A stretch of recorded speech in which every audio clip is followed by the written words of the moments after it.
welcome to USSR. So we're going to have a podcast right now on the difference between those Russians who left Russia during the cataclysmic events of the early 20th century and those that left Russia at the end of the 20th century when there was also instability when the Soviet Union broke up. So we have a graduate student, Helen Hopersky, who's going to be discussing this with Kato and myself. And then afterward, on our next podcast, we're going to be talking to some people here in Russia about this subject and other related subjects. So hoping you're going to join us. We have a lot of exciting podcasts ahead for you. And without much further ado, on with the show. Helen is a wonderful expert. We're going to call her Yana from time to time because that's her Russian name. She speaks fabulous Russian as well. And Helen, why don't you give us a background on your parents and how they bring these two worlds together? So the way I describe it is I am a child of the white emigres, the first wave, and of the fourth wave emigres, the Soviet Russians. That's how I distinguish that difference. And it's kind of like I have two Russian souls within me. From my father, I have my white emigre background. So his family fled from Crimea to Gallipoli, Greece, to Sofia, Bulgaria, and then Germany. They were in DP camps. They were almost killed. It was crazy. And then they moved to England and then finally America. My mom did not have that big of a struggle in her life, we shall say. She just moved from Kiev, Ukraine to America, and she is primarily Russian speaking, so we always spoke Russian at home. But it was always interesting to hear the Russian that was spoken by my dad versus by my mom. And that And must have been interesting, right? Because oh yeah, there's different connotations, right, and so on, right? Pretty yes, cool. most definitely. But what's interesting is that it was my dad who always told me we only speak Russian at home, no English. My mom was a proponent of French, of English. My dad knows 7 languages, but he Yeah. said only Russian because the Russian culture is that important to us. Well, I think you'll agree with me, right? We only spoke Russian. I have an older brother, and naturally, мы были бы наказаны, right? If not, you can't. Well, okay, secretly maybe on the side somewhere we'll be talking, but we spoke always in Russian. Только по-русски. Hmm. We used to hear those two words all the time, only in Russian. I will confess, my parents came to the United States. They're all my father's side. Just to give a little background on me, right? My father was born in Belgrade, Yugoslavia. He's a product of white emigre parents. My mom is half white emigre. Her father, who actually was born in Russia, and was in Yugoslavia, and then her mom, who actually grew up in the Soviet Union and then left during the war. Okay, so that's my background. And it's interesting because my grandmother, when it comes to my maternal side, my grandmother helped pick up the Russian language level of my grandfather, who already, it wasn't as good because he only grew up in Yugoslavia. So that's a separate subject. But bottom line, we have this background here. You have this background, and Kato's background is also all white emigre. And we grew up with very strong interest in preserving our Russian heritage. I think one of the main reasons why I'm pretty sure this is the main reason why, is because it was always seen as a temporary separation from Russia. It was not seen as something that was permanent, like we came to just totally dissolve and forget about our roots and heritage. We wanted to be like you have Irish Americans, Italian Americans, people who strongly have a connection to their roots and they don't forget those connections. That's how we always felt here. And we actually even, white immigrants and a lot of them wanted to return back to Russia when the political situation changed. So, If I could just add to this, Helen also, I'm pretty sure she might know of this, maybe not. So I'm just bringing it up. Well, our first and second waivers, let's say, right, were very focused minded to preserving the reason why they escaped or they somehow managed to live abroad. Not that they also didn't consider themselves as immigrants. They didn't. My grandparents are strict about they were not immigrants at all. вынуждены были, right? They were trying to preserve their background, like you said, at a time to maybe someday to return, but that someday to return never eventually happened. Already not with Well, my you made grandparents. it happen when you went to Moscow for 25 Well, years, yeah, buddy. I kept my grandparents' claws, I guess. But about speaking Russian, that was their interest. Why were there Russian schools created? In a lot of these, specifically in the more Russian communities, right? I don't think so. Maybe somewhere in, I don't know, if there was a Russian community in I don't know, Rhode Island or Connecticut, they were maybe not so much focused. Maybe the early 1900s were, like, for example, in Yonkers, right? They had the. I was surprised to see the Russian school. There was a Russian school. It's not considered a Russian school anymore, but it was built 100 years ago, or whatever. And they so their idea was to preserve the Russian language. And one more alivirdi to this. Uh, in camp that we used to go to, for example, right? We only were allowed to speak Russian, and we would be punished if we didn't speak Russian, or we were caught speaking English. That is right. So we had a commander called "Asli." So мы ослы говорили по-английски. I mean, that's what we would march all day long with a flag of a jackass, right? And it was funny per se, but it was also embarrassing. So Just wanted to quickly cut in here. Just I started making a point and then I forgot what I was going to say, but still getting my coffee into me here. But um, my parents did speak actually English sometimes to each other because they grew up in the United States pretty much. And so I did kind of shift a little bit more to English with my parents than I think Kato's parents were from a slightly older generation than mine. So, but it's interesting how that whole dynamic works, and we'll get into that. But why don't we have Helen tell us what drove you to study, specifically tell us how you're studying the emigration, like your background, like your academic background in this. Mm-hmm. Yeah, before I would like to speak about that, I first want to note the different labels that were used for these emigres. So before they were called refugees, right? Because they left their homeland and they were planning to return. But it was when they began to assimilate that they began to be called exiles, first of all. So they began living in exile, meaning abroad, and they can't return. And then they began to be called emigres, meaning those that don't have a state, right? They don't have a nation that they belong to. yeah, So it's interesting how these terms showed how the emigres began to assimilate into American life. So I just wanted to make that note on labels. Labels are very important to understand the history of the whites. So I became interested in this topic because when I was growing up in the white Russian community, I went to Russian school, right? So I read about white Russian history. I had Zakon Bozhy, which is the law of God class. I was always the best in all the classes. Russian literature, Russian history, Russian music. We sang white Russian songs. And then I went out into society. I went to Bergen County Academy's #1 high school in the world, in America, and we had a teacher there.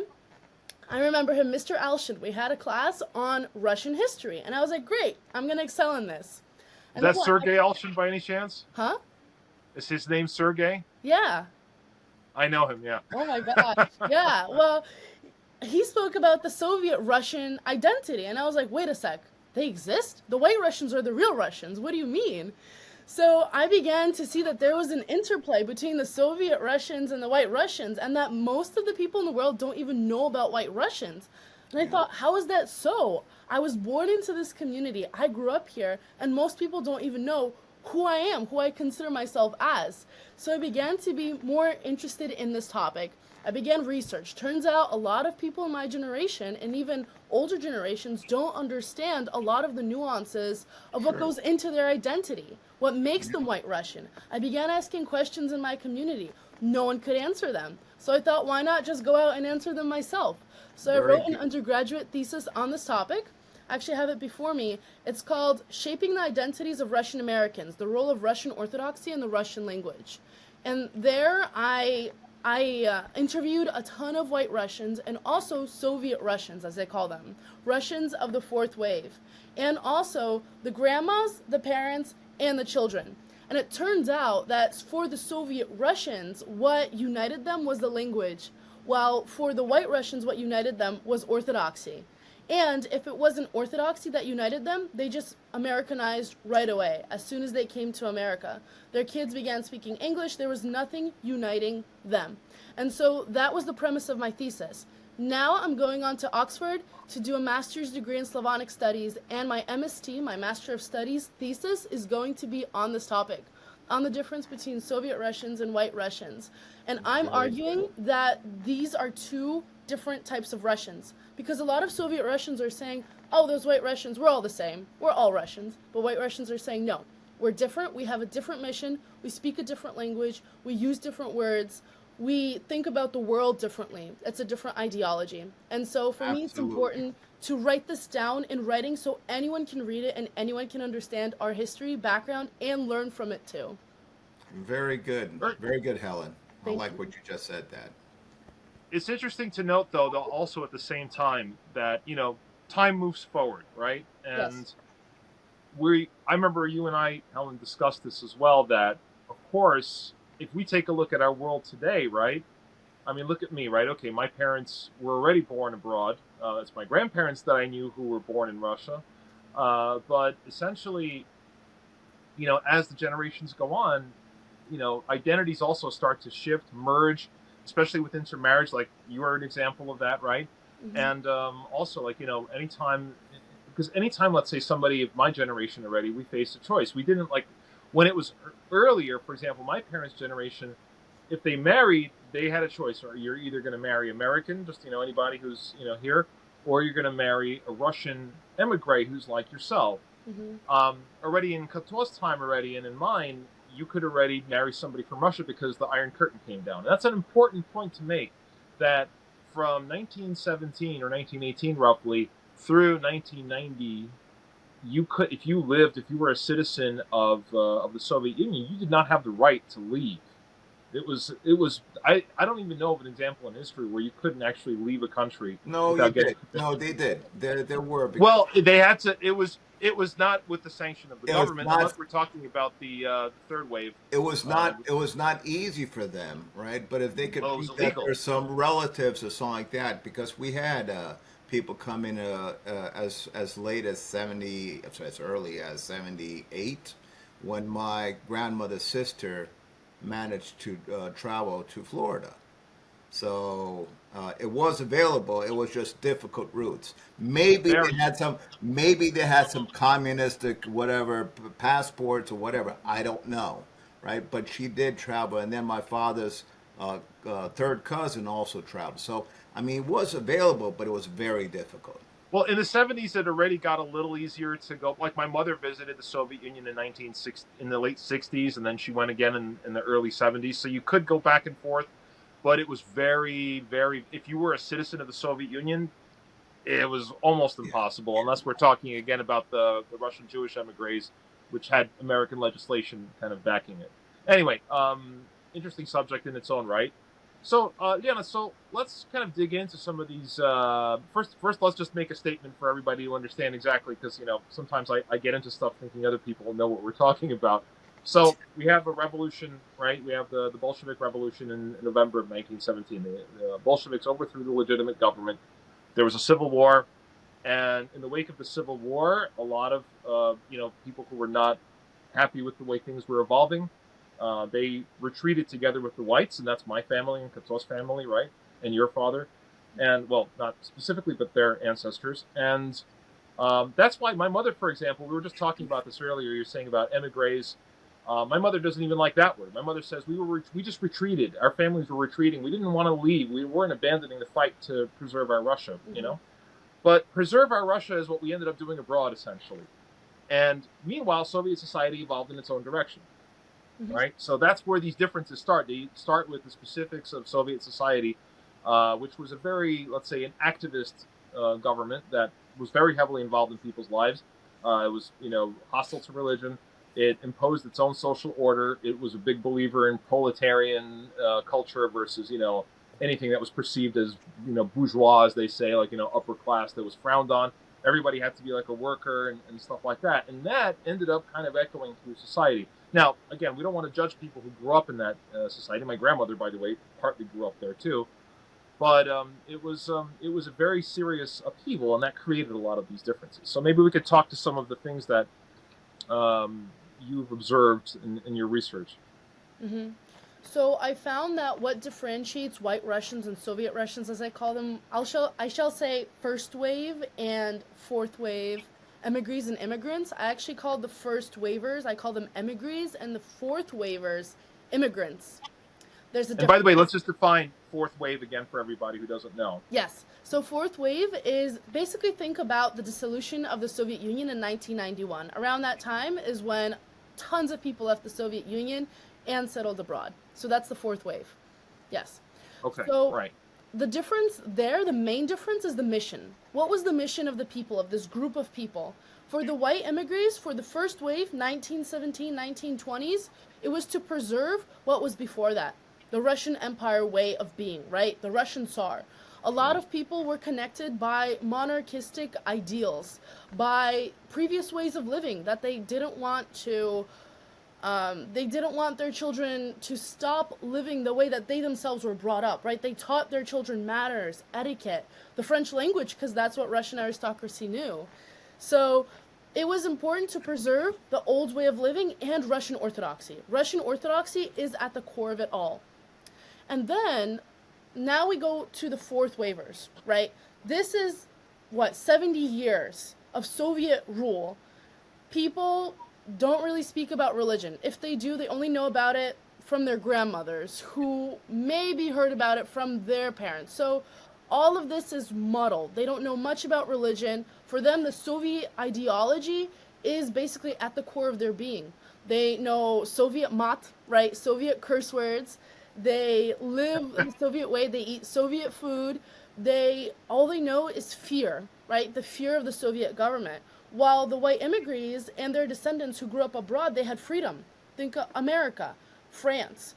They felt this expansion. They could be whoever they wanted to be. They could be Russian abroad. They could be white Russian. They were allowed to be that way.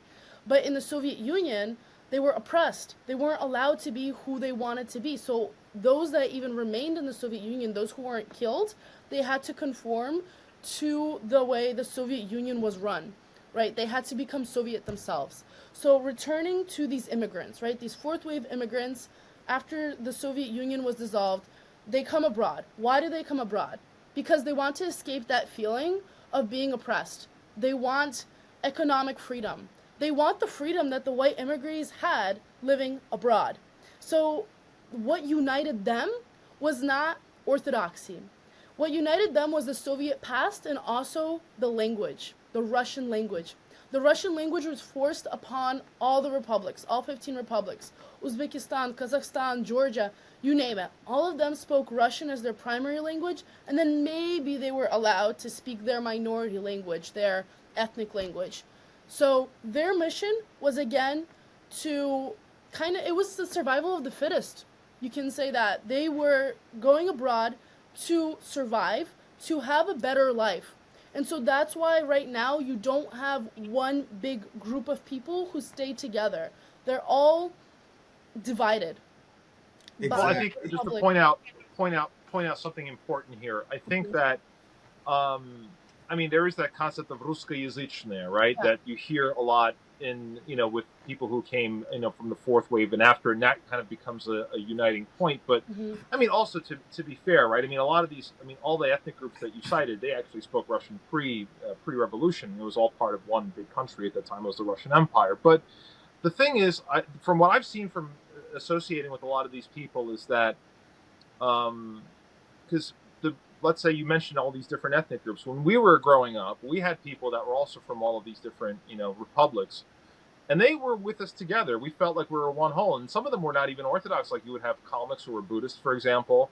You would have these people. They would come to our scout camps and stuff, and of course, yes, we had an Orthodox civilization here pretty much abroad, but There was Bal Narodov России, where you would have all of these different ethnicities that would come and visit and would all feel like part of one united family. And as a matter of fact, my grandfather, who worked for Radio Liberty, he used to always put out these little pamphlets that were all about uniting all of these different peoples that were from different all these different ethnicities. You know, kind of we're all together as one family, one happy family. We're against communism, but we're all united. We're all one people. We don't, you know, we don't want them to be totally separate from each other, right?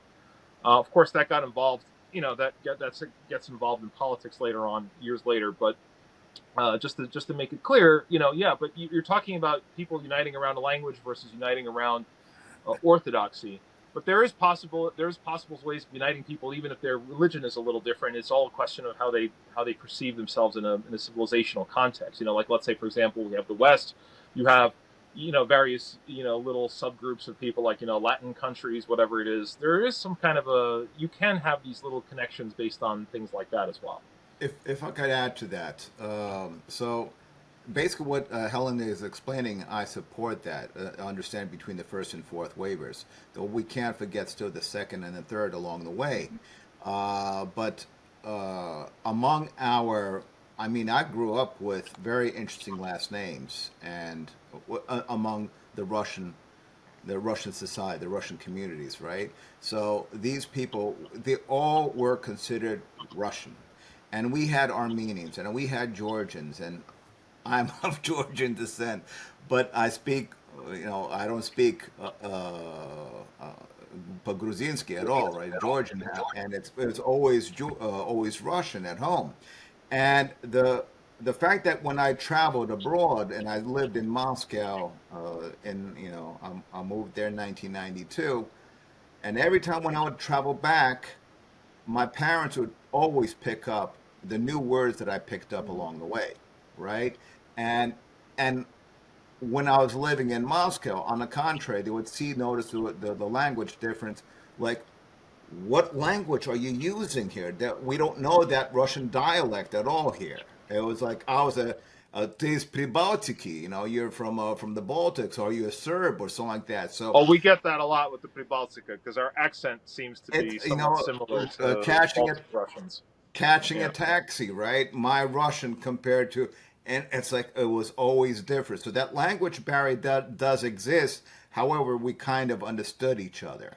So yeah, it's something my parents were always curious, like, what new word is he going to be using this time back visiting, right? So Well, maybe we could shift to language right now. I think that might be an interesting idea because yeah, you think you've researched a lot about language, so maybe you could talk to what the language differences you are that you notice between people who are white immigrants and people who, you know, grew up in the Soviet Union. well, Because I'll just she had a more interesting thing because she was the fourth, and you know, her parents were from two different, so definite clash of different Russians there. Besides everything you would see on television. So.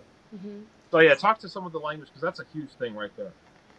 I think what's interesting is that descendants of fourth waivers and descendants of first waivers, they both have an American influence on their English, but it's just different kinds of American influence, right? Growing up in America and having that kind of English in your Russian versus growing up abroad, right, in Russia, and having other English words moved into your language and into your slang. So I would argue and say that both sides have Englishisms. It's just different kinds of Englishisms based on what's cool, right? At the Right. time when they were growing up. What was easier to pronounce, maybe, perhaps, something like that, right? A shortened word, perhaps, right? Maybe. Yeah, or certain loan words, right? They would use. While here, it's kind of more authentic English because you grow up with the American crowd, and so you know what is English and what's not, and you can differentiate between the two. While I think in Russia, if you were growing up there as a child, well, if you grew up in the Soviet Union and you used English words, you sometimes didn't even know what the English words meant, right? You just said them to be cool. So you didn't have that understanding of the English language. So you want to sound cool, so you use more English words. While here, while growing up, it was more assimilated for me. I could use both Russian and English in the same sentence. because I understood both languages. Yeah, switching back and forth. I mean, a lot of ethnic diasporas do this. Like, and I have Greek friends, and they'll always throw a Greek word in there when they're talking, Yeah, code and switching. I've seen quite a bit of that. It's interesting because yeah, you're right. There's a different choice of words. Like for example, I think what's really critical to point out here is that beginning with the '90s, when a lot of Western things opened up between the border kind of opened up, and you had a big influx of Western technology and things like that. Russians just used whatever words were there, and I think also there was a big thing where in the '90s, I remember the '90s, and Kato does very well actually too. What it was like in Russia, where everything Western was just like because it was forbidden for it was kind of pushed back for a long time. They went in the other direction and they just like totally embraced anything that came from the United States, Europe, but especially the United States because the United States, its biggest export is its culture, right? So you have movies, music, all that stuff. I remember seeing all these bootlegs, being sold, bootleg videos, films, all these Vizio Zali. Kato remembers that very well, right? The big Sure. obsession with all things American in the '90s, which then changed because of political twists and turns. But nonetheless, it was like a big thing. So they adopted so many English words that it's like I almost feel like you don't have to know Russian anymore to speak Russian because you could just use American words and everyone's going to understand what you're saying. Yeah, the language is something that always flows, right? With time, like for example, Russian has a lot of Turkish words, right? Back during the Mongol times, Of you course. use the language of the majority. So here, since American culture is becoming globalized, you use the language of the majority. Well, Americans, the American language in general, and I'm even specifically saying American because I know it's the English language, but it's the American incantation of it that's more common. Although I always find it Russian funny when Russians speak English with a British accent. I always find that amusing, but that's another story. But yeah, English has become American. The American version of English has become basically the global language. I mean, even the European Union speaks English now, right? It used to be French, right? Remember we discussed that. Right. So yeah, there was a big influence, but again, there was just this big love affair with all things American in the '90s, and that heavily influenced the fourth wave. I think very much so because then they came to the United States, so they have to work, they have to, you do have to have your English together here. But one interesting thing I want to point out is what happened with the earlier emigres, the earlier waves, the first and second wave where my grandmother, for a brief, my grandfather, they both worked in this sweatshop that was in Brooklyn, which used to put together these little suitcases, if you will, for things like sewing machines and stuff like that, right? And the woman there that ran the shop, she was, I think, she was a very aggressive kind of business kind of woman. She had to run, she got everybody, working really cheap, and they pumped out all this stuff. And she would just like, she switched into working lingo, and they ran out of I'll just say what she said first. She said they asked her, "We have a problem here," and then she goes, "Юсуйте бровные хендельсы." Now, doesn't make any sense to us, right? Юсуйте, use бровные, Ah, yeah. brown хендельсы, handles for the sewing machine boxes, right? Because they ran out of the black ones. Юсуйте бровные хендельсы.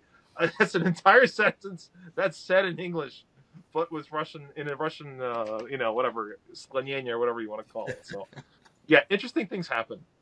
Well, if I could add to this, right? So, my when I was living in Russia and bringing back videotapes that I thought my parents would enjoy and my parents' friends would enjoy. For example, Ivan Vasilievich меняет профессию, right? Oh, It's a great movie. The first time I had a hard time understanding it. The second time I watched it, I already, and by the third time I already understood it. I understood the humor behind it. But my parents, clueless. The Russian language was like fast, right? With Moskovsky maybe jargon, and it's very quick. But my parents had a hard time understanding, and their friends had a hard time understanding the language. So already it's been changed, and yet I'm laughing, I was just laughing.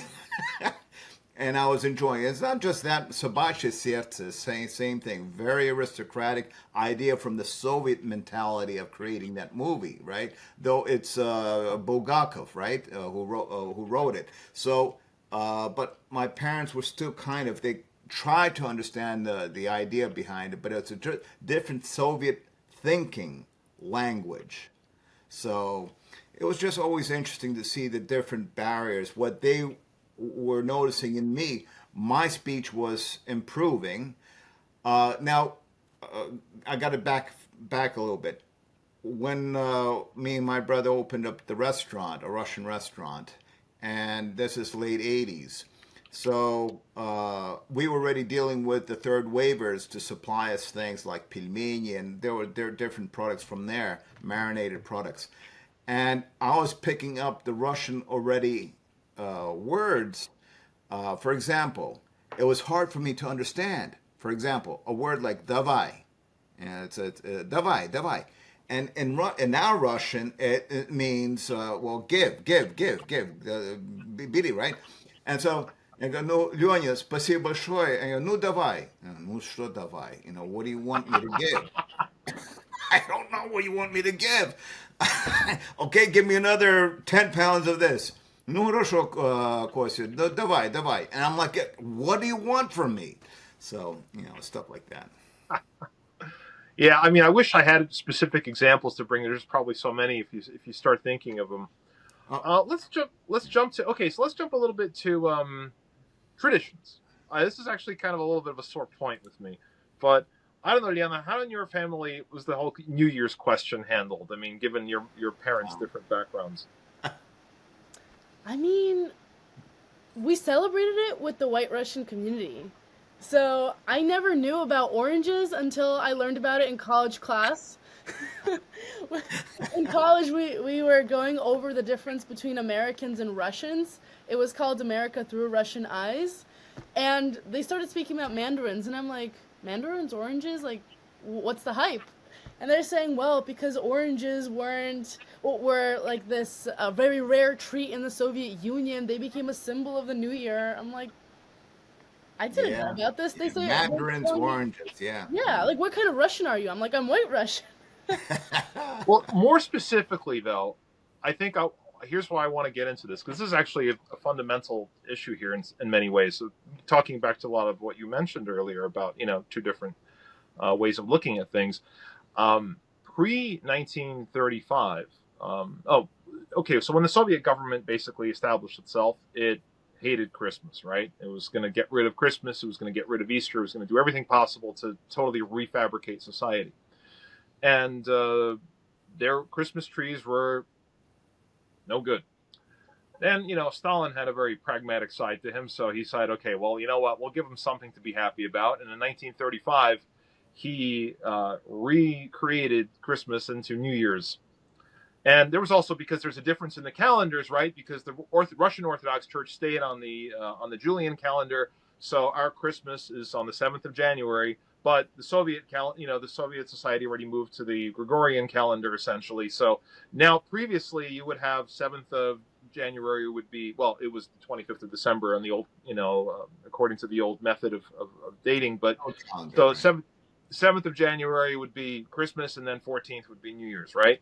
So then it became so that New Year's is first because now you're celebrating the civil New Year, right, on January 1st, and then January 7th you have Christmas. And one thing that I run into a big problem with my Russian friends here is that they're very big on celebrating New Year's. I mean, here in America, we also grew up around New Year's, but it's not as big of a deal for Americans. Americans still have a tie to their Christian. Most people here have a Christian heritage, so Christmas is a big deal, right? I mean, there's the big commercial blitz, but that's another subject. But for Americans, New Year's is just kind of like an afterthought from Christmas. They're like, all right, so we have our champagne, we party, have an excuse to have a day off, and we're good. With Russians, New Year's still retains the energy of Christmas, essentially. You have a tree, you have gifts, you have Ded Moroz, right? And then Stalin decided to add Snegurishka, which didn't mythologically really fit, but he just kind of put those things together, and it's like, okay, you're gonna have Snegurishka now. And that's how Russians still celebrate New Year's. And for me, I'm like, well, that's Christmas energy that you're giving to New Year's, and I'm not happy about that. I would rather give that energy to Christmas. And they're like, well, Christmas is nice, and it's a family holiday. And then again, thank God many Russians came back to the church. That's a huge thing. But still, like this mismatch in energy, it irritates me. I don't know how you feel about that or what you've seen.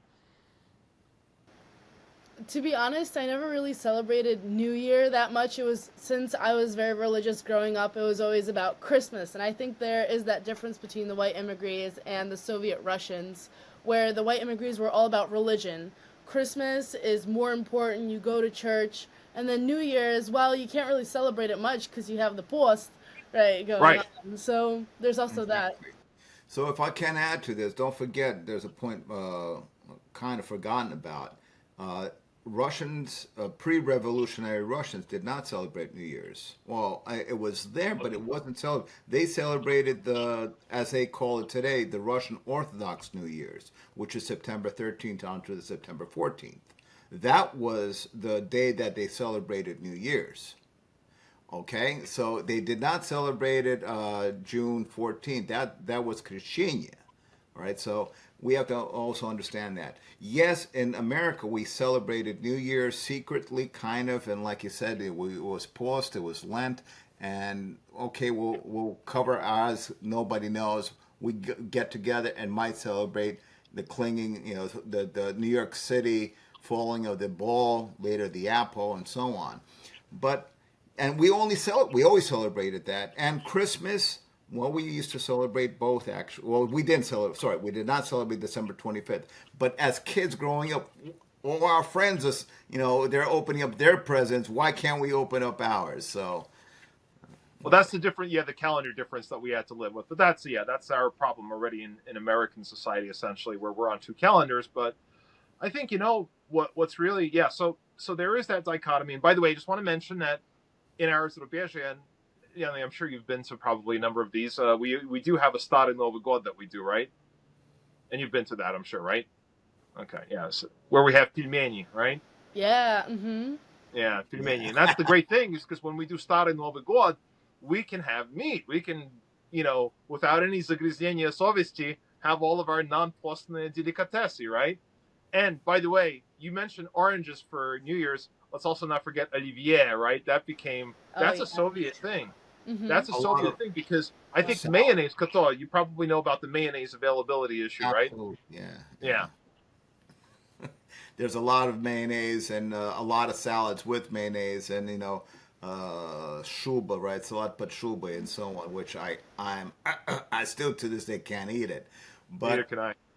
right, so it's stuff that we. But yeah, traditionally all these mayonnaise filled salads, which I grew accustomed to while I was living overseas. Yeah, interesting point.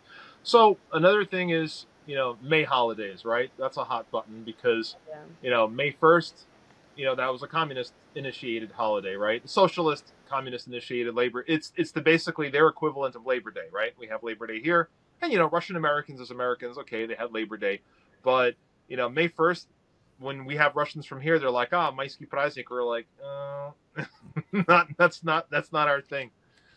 So that was another one right there. So you have things like that. I think that and again, you've seen a lot of this because I'm sure you have friends that recently came from Russia or people that grew up, Yeah. and you see these differences and you probably talk about them occasionally, and Yeah, I would say that for the Maisky Праздник, like May 9th, that's considered one of the biggest dates on the calendar in the Soviet Union and afterwards, right? Yes? And they carried it over here because May Yes. 9th, they were very, and it's still among the fourth waivers, right? It's very predominantly celebrated. I mean, Yeah. Diedushki, Babushki, and so on, right? And if you're not religious, that's what you celebrate, right? In the year, that is what confirms your Russian or Soviet identity. That's what identifies you as this in group, as part of this in group. While in the white Russian community, you didn't need that. You had religion as this factor that united you with others. So you would always celebrate Easter and Christmas, right? well, Rather that's a very good point. You mentioned Easter, and that's what I tell my Russian friends. I'm like, just as I said, you're giving Christmas energy to New Year's. I'm like, you're giving Easter energy to May 9th. Now, I don't want to talk down on May 9th at all because I understand I actually have family that also fought in the war. So I totally get that, and I totally don't judge those people for it. But when people give more energy to a holiday like that than to Easter, it also rubs me the wrong way because as a religious person, I'm like, well, the resurrection of Christ is the biggest deal that ever happened in human history. It's the most important thing. That and Christmas, obviously, right? Most important thing. And can we please? I'm not saying don't celebrate May 9th or like whatever. Don't respect it. I'm saying give maximal energy to Easter because that is the whole point of life, basically, as an Orthodox Christian, right? And I get, not everybody obviously is also not all the peoples in the Soviet Union are Orthodox Christian. I understand that as well. That's perfectly fine. And Russia is, historically, Russia's always had a tradition of, being tolerant of, like Islamic and Judaic religions and, all of those things. So that, we all kind of live together in there. But yeah, the Easter holiday for a Russian Orthodox Christian is everything, essentially. And it's where all of the beauty of our traditions also comes out. We were doing an episode on Kurichi and Sirnaya Pascha, because that's why we're doing this on this channel. We want people to remember all of these things, right? Well, That's a to big. remember, to trust, to believe, to remember that this is our heritage. It is important. And yes, Pascha, Easter was very important to us, period. I mean, it was a moment we'd always remember to, we're going to go on the Krestny Hod. Next day, Razgavlenia, going house to house, visiting friends everywhere. And that was really a big celebration among our Zarubierzy, no doubt about it. Yeah. Something else that just came to mind about tradition is at weddings, at big celebrations, you always had someone come in with like what is it? Like a charish, yeah, right? And they would sing it. And I would post these videos online, like on social media, and Russians would be like, "What is this song? What are they doing there? Why are they standing on their kolena, like on their knee? Why is there a female choir and a male choir? And how do you explain that? It's white Russian tradition. You should totally make a video on this." Well, you're giving us a lot of good ideas as we speak, but Chadishka, it's interesting because we do sing the Chadishka. And by the way, again, these are all pre-revolutionary things. I think you correct me on this, but I think that we've pretty much, as white emigres, and again, we're talking about a very small amount of people compared to the Russian population of Russia now. I think it's like 140 million or something people, and we're talking about several thousand people only here that are left, especially like somebody like you who still has a conscience of white emigres at your age already. That's extremely rare, I would say, right? Extremely. So you're one of the last kind of people who has that living memory. But yeah, I mean, all of these things, it's like we have, the Chadishka, for example, right? It's a very pre-revolutionary thing. We would sing that, and then very often in the circles that I was in, they would sing after the Chadishka. They would sing when the people would drink. They say, "Как мы любим, никогда мы не забудем нашу первую любовь, песня моя любимая." That is a cadet thing, which comes from the Russian military tradition, which was preserved also in our immigration, right, Kato? I mean, that's that came from Yugoslavia, from the cadet in Yugoslavia. They kept that, and they spread that in the predominantly Russian communities of New York State, tri-state area, and California. Otherwise, it was not carried everywhere else. Well, cadet for the most part lived in the tri-state area of New York. So I just, again, I got off my point for a second there, but I don't see a lot of, I mean, again, we have our own Western influences. Obviously, we listen to Western music. We know all the Western movies. Probably, I would say even today's Russians probably know it better than we do because of that huge curiosity that they have. But we don't, when our Russian circles, outside of, again, those occasional Serbian loan words or whatever, Americanisms that creep in there, we have these traditions are pretty solid, preserved from Tsarskaya Vremya. And that's a very unique thing, I think. They don't have that much foreign influence in them. But again, what I would like to emphasize is that these traditions can only be preserved in a community. And what is the core of the community? The church, right? So for the White Russians, it was the church that allowed them to, for example, they would go to church, they would hear Church Slavonic, right? The choir would sing in Church Slavonic. The priest would give exclamations in Church Slavonic. You see icons that are Russian, maybe Greek, right? But mostly Russian rospis around the whole church, right? You would have other people of the same sort as you speaking Russian. Your kids can speak Russian to each other. If there was no community built around the church, even the parish school, right? It came about because of the church. When white emigres, first waivers, came to America, the first thing they did, even when they had no money, was build a church. It was that important to them. Right, it was to build a community. Yes. Exactly. and only Absolutely, yeah, then can traditions be preserved. You know. Well, absolutely. I think one thing that America was known for, don't forget that it's not just orthodoxy, of course, but whatever a community was built in an area for whatever purpose, they always put up a church. It was an American thing, right?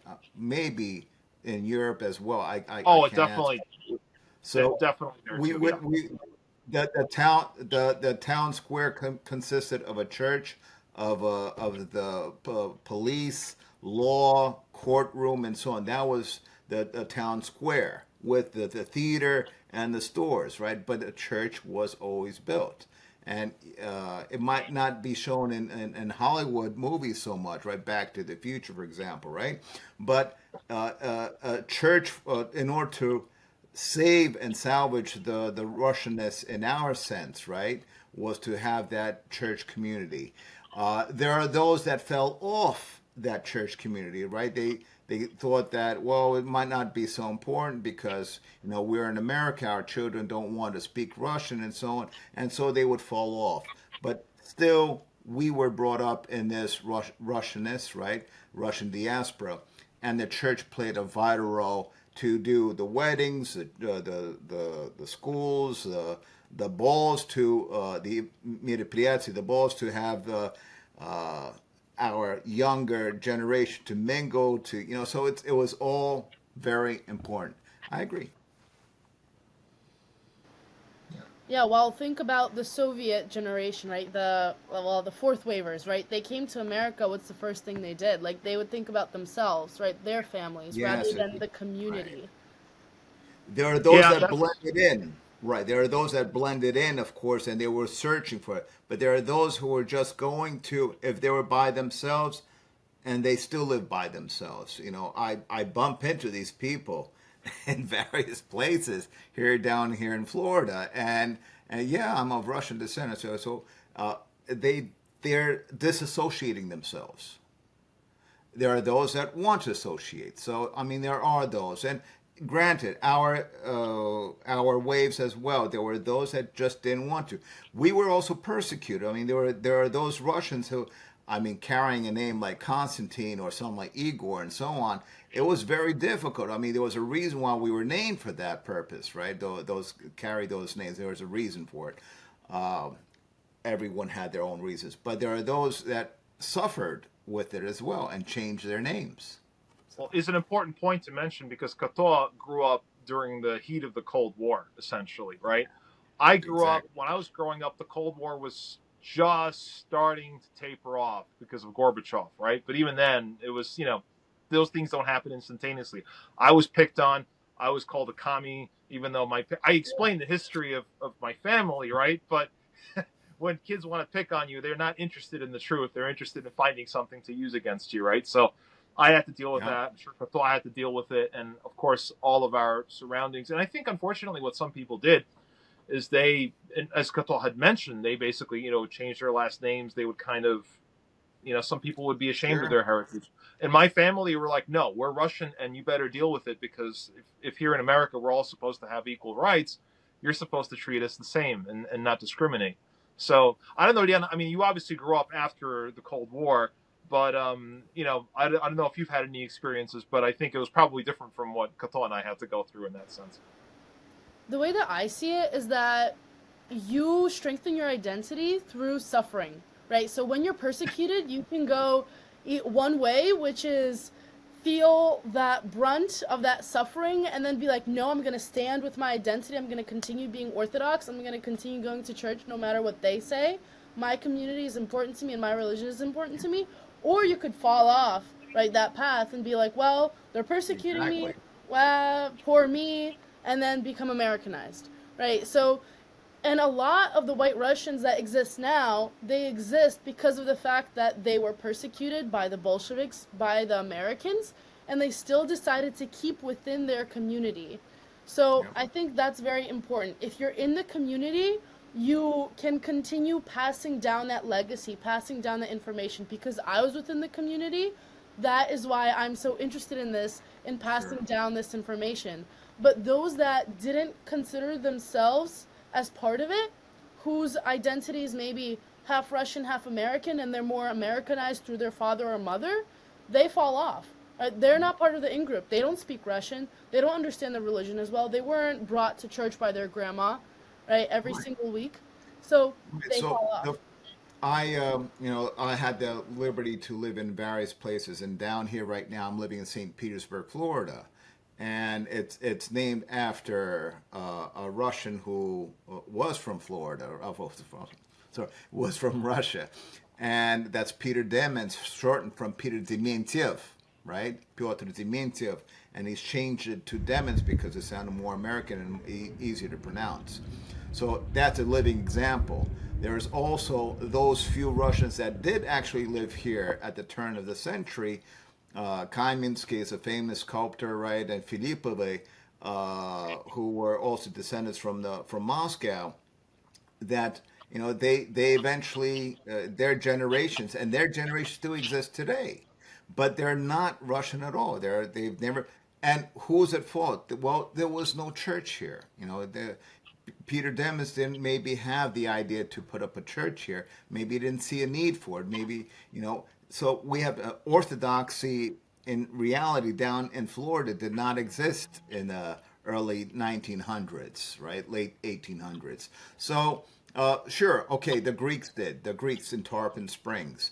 But the point is, like you said, Liana, right? It was that community, and they could fall off, but there was also that point of if there was no church, and no one. They were raised up in an American community as a whole, and they would take whatever they can. I lived in Roanoke, Virginia. In Roanoke, Virginia, there was no Russian yet. There was a Solonevich, who he's a famous name in the emigre society for his brothers. But he lived by himself in the Arctic community of Roanoke, Virginia, Smith Mountain Lake, and he was not, although he was proud to be Russian, he disassociated himself. Again, there was not a church, a Russian Orthodox church, or that community. Yeah, good Yeah, point. location is very important. Where you decide to bring your kids up, whether it's near a church or not. Because some Exactly. people say if it's 3 hours away, too far. We'll go once a month, once a year. Never. That's how Exactly. that happens. Well, I'll tell you on the positive side, like, Liana, you're a living example to this, right? I mean, your parents, they bridged these two different waves. And we see enough people who are interested in this, not only, the people who come to the United States, but people who live abroad, people who live in Russia. There's interest in white immigrants. And what's great, too, is that here we are, able to do this right now live. 30 years ago, this wasn't an option, right? It was whatever the television stations wanted to show you. And now we have a unique opportunity not only to communicate with people who are, let's say, in Russia or wherever we are, but we have a unique opportunity to communicate with people who may have drifted a bit from their heritage and want to come and reconnect. And that's one of the things that our channel is very interested in. We want people, that's why we're doing this in English, one of the reasons why, right? I mean, okay, we speak English very well, I'm not going to lie. But on the other end of it, there's a strong desire to reconnect with our heritage. And now I want to mention one thing, Diana. You like to dance, I believe, right? Oh, You're actually yeah. quite. Hmm. I've seen you on Oh yeah. seen you on Yeah. video. You're quite good at it. In Qatar, I think there's something special that you have happening in the 24th of January that you might Exactly. want to talk about. So, because of the fact that I'm down here in St. Petersburg, Florida, which was a Russian emigre society that was building from the 50s and onwards, the church was built in 1948. So it's changed, but it's been here since then. Um, uh, in the fall of the communist government, of course, in 1992, St. Petersburg, Florida, developed a organization called the Russian Heritage Organization, and it was to promote the sister cities per se between St. Petersburg, Russia, and Florida, and thus Russian heritage was born to preserve the Russian heritage. So this year marks already 30 years from the beginning of our organization, from 1995. And we are going to be celebrating the 30th anniversary of the Russian Heritage Ball and Russian Heritage Organization. This is going to be happening January 24th. It's a Saturday. And, Everyone's invited to celebrate with us. We try to stay as much as we can preserving the idea of the Russianness. That is, it's a Russian heritage. There's Americans and there's Russians. But what a great place to get away. And Yuda did come down here last year to check us out, and he was mesmerized with what he saw. Maybe it's not the typical Kadetsky bal. Maybe it's not the typical, Petrushka bal. We just try to get together and have some fun. Yeah. That sounds like a lot of fun. You know, connecting people together again, right? Yeah. So if you could bring some friends and come down there, I think you guys will have a great time. Relax. You It's come really, down to Florida, yeah, vacation time, Yeah. beach. yeah. Get Go all to pile into a room and enjoy the ball and enjoy Florida. Definitely check out Tarpon Springs too. I highly recommend it. So let's conclude. Liana, I just feel like we scratched the very surface of the iceberg here, the very surface, oh, just so we have a little bit of frost under our fingernails here. I think we have a lot more to talk about. And I'm so grateful that Kato and I are both very grateful that you came out and you joined us on. And I know you have a lot of things going on right now, but thank you for taking the time. And when you're going to be over there in Oxford, we're going to knock on your door, and we're going to hope that you're going to find a little time to talk to us again. Maybe share some more things that you've learned in the meantime. Most definitely, yes. Please do. And anyone who's listening to this, please do reach out. I love connecting people, within the Russian community, maybe with scholars who are also writing about this, and, a few others. So, yeah, let's keep this going. Let's make this even bigger and reach out to more people. I'm excited to see what's in the future for us, what's in store. Helen, do you have a web page or just a social media page where people could connect with you as well? Yeah, so let's see. I have Instagram, and it's Lena, Lena _Helan. That's my Chinese name. It's one of the languages I speak. Helan. So I speak Chinese, French, English, Russian, Ukrainian, and then I also teach Church Slavonic. I'm a language coach, and I'm a life and mindset coach. I have my website. It's called linguabalance.com. You can check me out there, but I reply to my Instagram. So do connect, and I would love to speak with anyone interested in such things, yeah? I just want to add interesting why you chose Chinese as a language, and I'm for it. I'm actually amazed, right? But not so much when I was living in Moscow.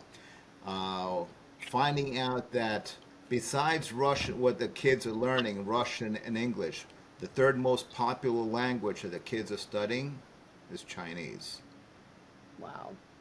Yeah. Third. It's a third language, the most popular after Russian and English. Chinese was becoming the most popular language that children, of intelligence, people are focusing into that language.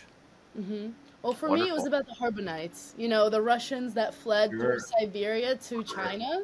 I want to learn more about them. So one day I'm going to go to Harbin, China, and I'm going to speak with the Russians there, maybe gather some data.